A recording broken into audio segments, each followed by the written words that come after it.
রমাদান এটা হইলো প্রতিটা জিনিসেরই কিন্তু একটা মৌসুম থাকে। এই রমাদানটা হলো আখেরাতের মৌসুম, আর এই মৌসুমটাকে আমাদের কাজে লাগাতে হবে।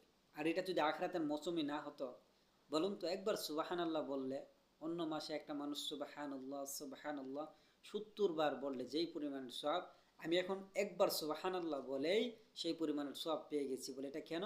আল্লাহ তালা আমাদের প্রতি দয়া করছেন, মেহেরবানি করছেন, আমাদেরকে আল্লাহ তালা একটা অফার দিয়েছেন এই সময়টার মাধ্যমে যেন আমরা আখেরাতের বিশাল কামাই করতে পারি।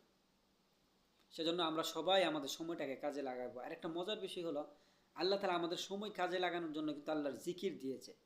আপনি বসে রয়েছেন সুবাহান আল্লাহ, আপনি দাঁড়িয়ে আছেন বসে সুবাহান আল্লাহ, আপনি হাঁটতেছেন আলহামদুলিল্লাহ, আপনি আপনি যখন যেখানে থাকেন হার হালতে গাড়িতে বসে রয়েছেন আল্লাহ আকবার, আল্লাহ পাকের জিকির করেন।